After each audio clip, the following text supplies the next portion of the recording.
Morning.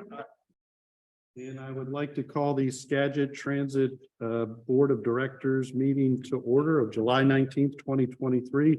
I'm Mayor Matt Miller. I'm the Vice Chair, filling in for Mayor Boudreau, who will not be able to attend today. So if we'll start with the Pledge of Allegiance. I pledge allegiance to the flag of the United States of America and to the republic for which it stands, one nation, under God, indivisible, with liberty and justice for all. Okay, so I got the first two items out of the way, and we're on to item 3, which is roll call. And Laura, will you help me with that one, please? Commissioner Browning. Commissioner Janicki. Commissioner Wiesen. Here. Mayor Boudreau. Mayor Johnson. Here. Mayor Miller. Here. Mayor Sexton. Here. Councilperson Aslett. Councilperson Holst. Here. Judy Jones. Here. And Colleen Kennedy. Okay, thank you. Next is item 4, which is public comment. Have we received any written comment? The public comment. A lot of folks online. Okay, move on to our. Okay, yeah, sure. And just state your name.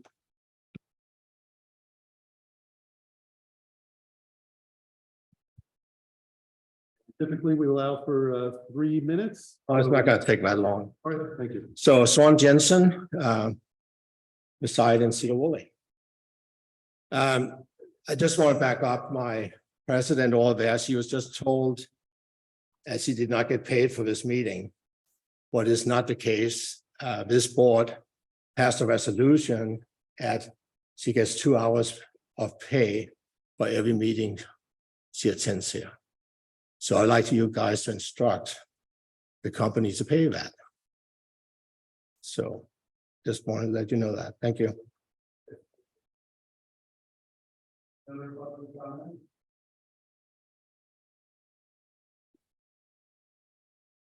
Okay, I'm going to move on to our consent agenda items. I want to know, I was not excited to be on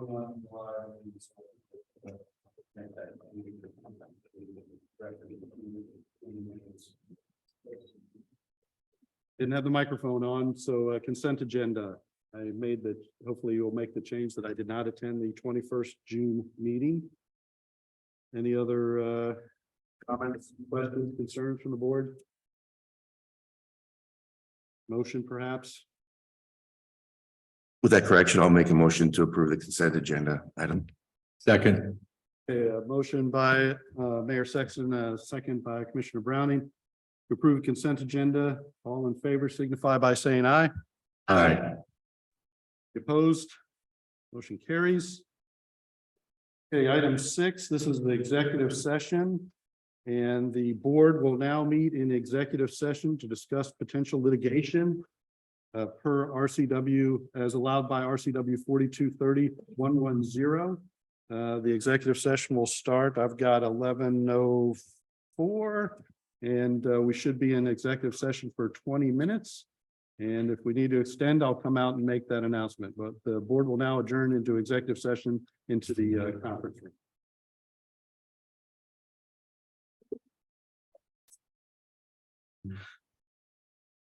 The board is extending the executive session for approximately 15 minutes. So that would be 11:40. Thank you.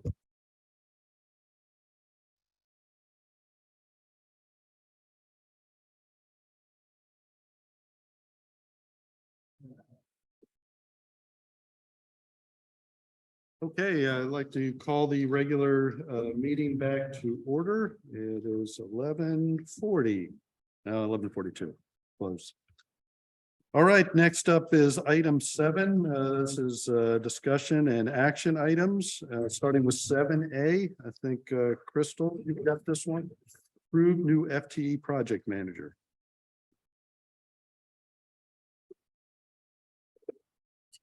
Sorry, I was looking for the button. Mayor Miller, in the interest of time, I just wanted to say that all of the informational items that we were going to talk about today I'm more than happy to just provide a written report to the board on those. For the action items, we had already discussed removing B, so I'd like to remove B if that's okay. Say that a little, maybe a little closer. 7B, we had already discussed removing 7B. Okay. You're okay with that? We'll remove 7B. And, Okay. Go ahead. And then again, in the interest of time, the only two action items really that I would like to address today are E and F, but if the board likes, I'm happy to move the rest of the action items to August. With no objections, we will just discuss 7E and F. Did I hear that correctly, Crystal? Yeah, correct. No objections from the board? All right, 7E. Give me a second to find it. Okay. This is for the funding award and project identification.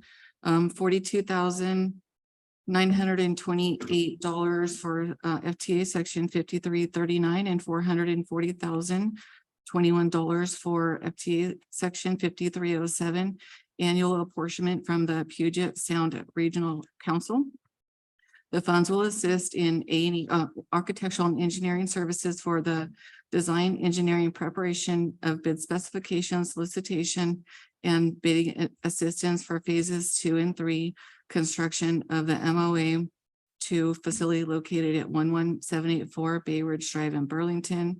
This is an 80-20 grant, cost share grant. The funds will assist in the operation of, I'm sorry, that was the first one. For the 5307, it's just under $3.5 million. These funds will assist in the operations of fixed route paratransit and van pool services and will be included in Skagit Transit's 2024 budget year. The project cost is, share cost is a 50-50 on that one. Staff recommends the board approve grant projects and funding and authorizes the CEO to execute grant agreements. Hey, any questions from board members? The motions from board members.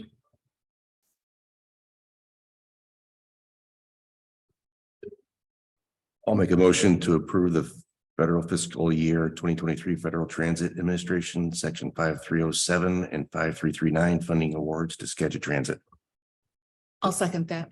Yeah, motion by Mayor Sexton, a second by Mayor Johnson. Any additional discussion? All in favor signify by saying aye. Aye. Opposed? Okay, motion carries. On to item 7F. Thank you. The next one is to approve WashDOT's consolidated grant program. And if you guys recall, if the board recalls, I talked about this last month as a information item. The 2023-2025 WashDOT consolidated grant program funding gave us $9.7 million. We've been awarded grant funds for the following projects: $2,660,000 for the purchase of 5 fixed route replacement coaches. It's a 20% match.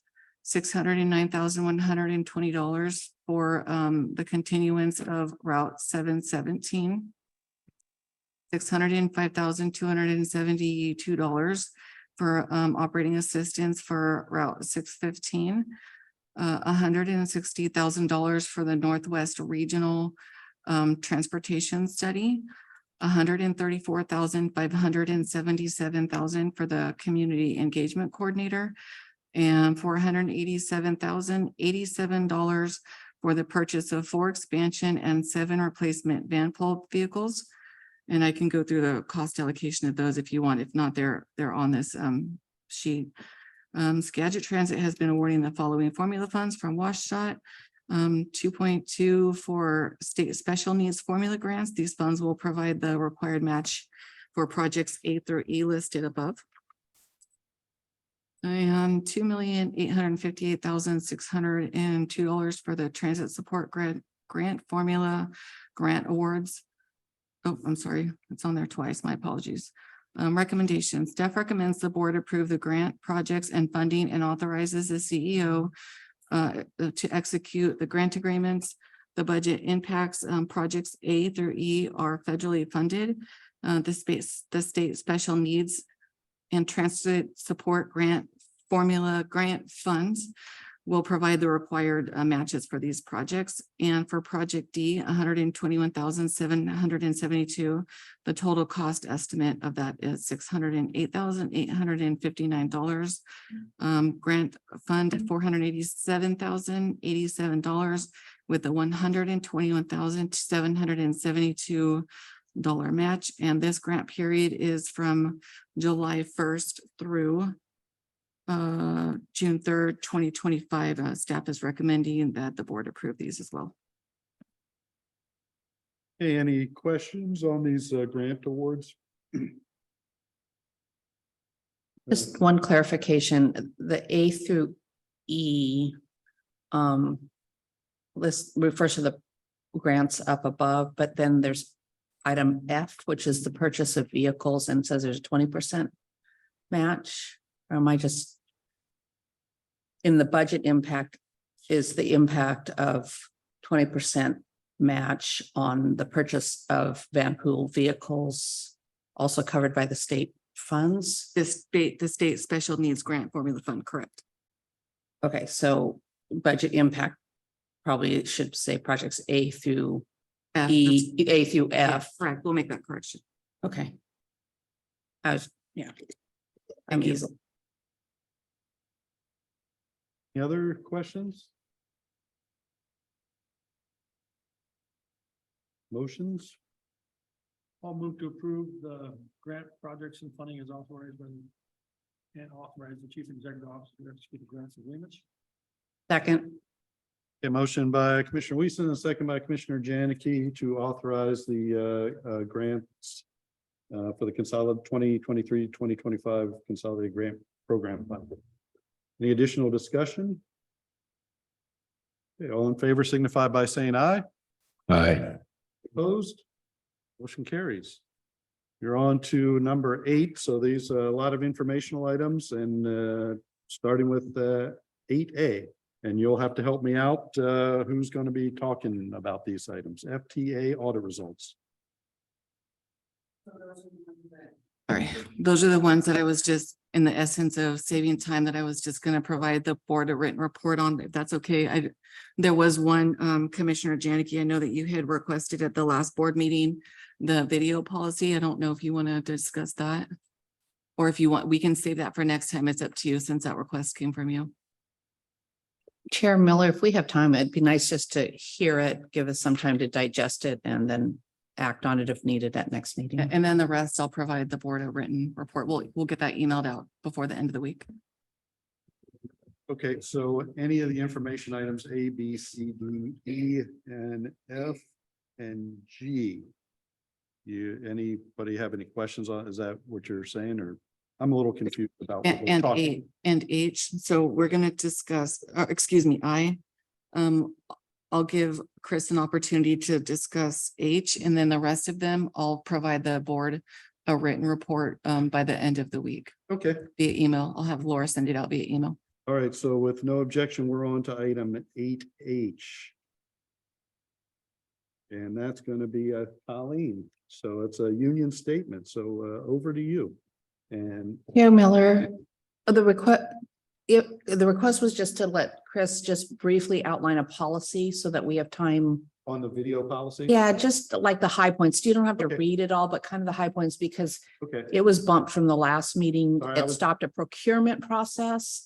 And I said, oh man, buying videos and where you place it and what you do with it and what's the retention and public records. So kind of like high level, give us okay, the so thought Chris is process. on. So I was just going down my list. Okay. I'm alphabetical. So, but we'll put item I ahead of item H. Oh, okay. I don't have that. Sorry, I didn't have that. So pieces Chris, in order. you're on. Hello, everyone. Talk video policy. We will get back to item H after. So at our last meeting, the request was made to review the Skagit Transit's policy on video surveillance. In response, I'm pleased to report that we have developed a draft comprehensive security video systems policy identified as 030300. This policy outlines the use, retention, and disposal of video and audio footage recorded by security systems at Skagit Transit's properties.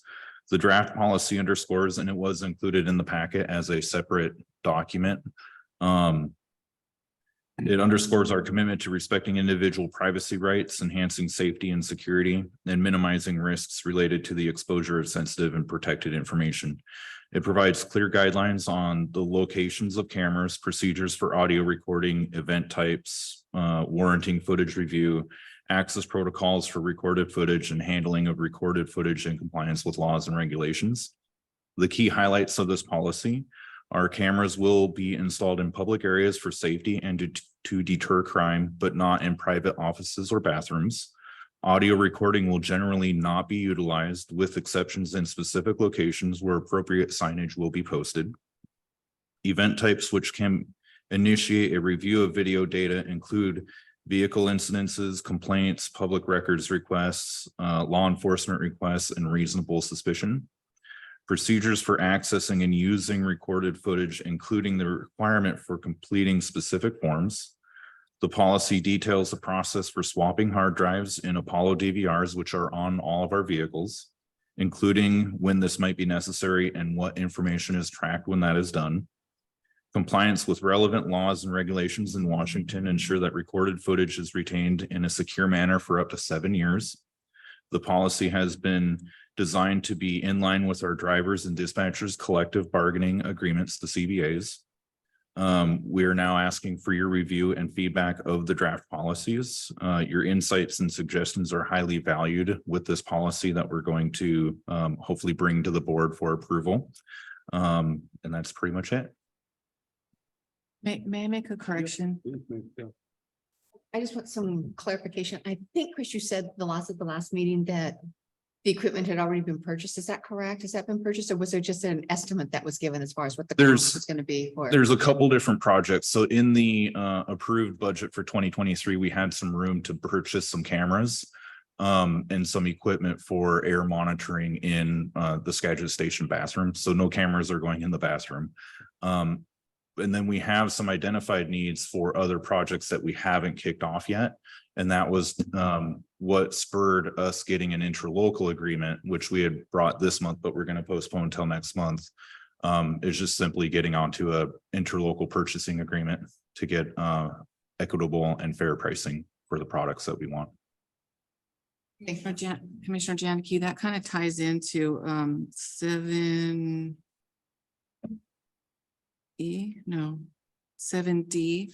So those are kind of paired, that the action item 7D. I don't know if you want to discuss that one again today or not, or if you want to just.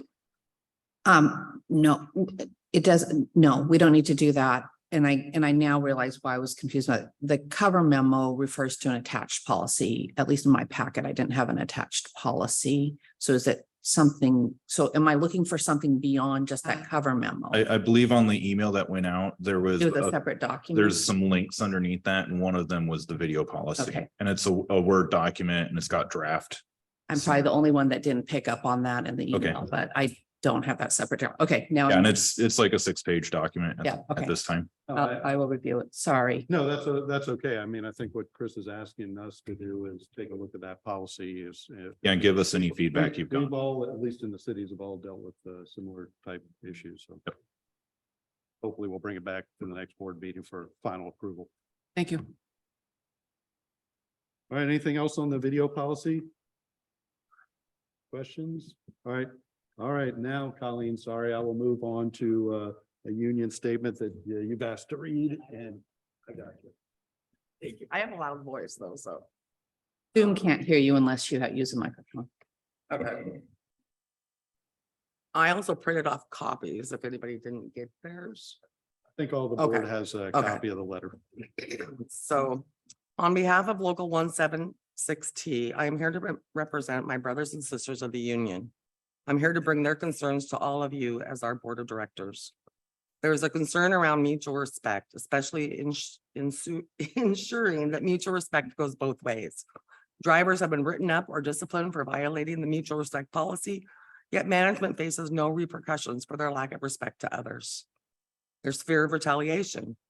Drivers are afraid to come to work, not knowing the expectations of the company due to the lack of due process. Employees have been placed on administrative leave for punitive excessive lengths of time. The company is hoping the employees will constructively quit due to the length of administrative leave. Employees are being terminated after a lack of due process. It's been brought to my attention that 18 routes have been closed recently with no notice to the drivers or public, which leads to frustration from passengers. The passengers are angry, which creates an unsafe work environment for the drivers. Not all people in our community have access to Facebook or Twitter. Routes were closed Friday, even though there were drivers willing and available to work. Crystal has gone to the Citizens Advisory Committee and made statements regarding contracting out ambulatory paratransit clients to Uber without union notification. This information is out in the community and is causing undue stress on the public and drivers. We have lost trust in our leader, Crystal Sidham. Statements made by employees have been taken out of context and used against them for discipline. This has caused a breakdown in the ability to perform, solve, and move forward in order to make Skagit Transit a better agency. Crystal has a lack of knowledge of Skagit Transit's bylaws and union contract and the importance of adhering to both. On Sunday night, we held an emergency union meeting and overwhelmingly passed a vote of no confidence in Crystal. In conclusion, I sincerely hope you take our concerns to heart and act accordingly and as quickly as possible in the best interests of Skagit Transit. Respectfully, Colleen Kennedy. Okay, thank you. Yep, you can hit the button. Thank you very much. And I can assure you the board does take those concerns and the current concerns that are raised, and we will take a look at those. Next, if I'm back on my track, I have CAC minutes, and help me out who presents those. This is Judy Jones who does, and this is actually not minutes, but a report. And I will make this very brief because I know the time is short. We basically had an educational meeting this time using the 101 circulator Burlington route. We were very impressed with how, excuse me, the forethought that's been put into services being planned for this new route and potential areas to be served. Our meeting actually took place at the Burlington Senior Center, where we were given an overview of its programs and services. Then there was a report given on the CAC recruitment boost post on social media. It was launched around June the 28th, and the views, I don't have any information on the page site, the insights, as far as the reach or anything like this. But as far as the positive reactions, they're in the triple digits I have seen. There's been a lot of comments. There's been one application submitted because of it. So it seems like it's very successful, and probably Chris Chidley would have the page insights at some point, information on that. Members also gave their recommendations, their final recommendations on bus stops to be installed. Brad also gave information on the strategic plan and also his staff report. Our next meeting is going to be August the 8th, and the Zoom info on that is on page 2. Respectfully submitted, Judy Jones, Skagit Transit Chair, Advisory Committee Chair, sorry. Thank you, Judy. I appreciate that. Yes. All right, next ridership report. I know it was in the packet. Anything to? Yeah, that's something else that it's already gone to you guys. If you have any questions, you can email myself or Brad. Okay, so now for the fun part, but the German is next on the list, but I'm going to take some, did I miss anything else? Okay, so, but I'm going to take some privilege as the acting chair. At risk, the board will censure me, but I'm going to make a couple of comments. I've been mayor for a year and a half. Probably attended 10 Skagit Transit board meetings, vice chair now for 2 of them, and sitting in for Mayor Boudreau. But I do, as that short time there, I do have 30 years of leadership and management experience. And I would like to particularly address the staff. If you have a director, a supervisor, or manager title next to your name on the as a Skagit Transit employee, if you don't think that bringing a new CEO or director after the previous director has been there for almost 20 years, that there's not going to be some friction, then you need to do a little self-reflection. This is an organization that is half the size of my city. It's got the same number of directors. They all make more than all of my directors. We've got a major capital project that's 2 years over time and over 100% over budget. There's ridership issues, 40% down since 2019. Management salaries significantly over driver salaries, 6% fare box recovery. So this one board member is absolutely expecting the new executive director to shake things up in the organization. Based on my experience of running large organizations, this is exactly what tells me what needs to happen, and it's what taxpayers demand. So that's me, and you can happily remove me from my chairmanship, but this meeting is adjourned. Thank you.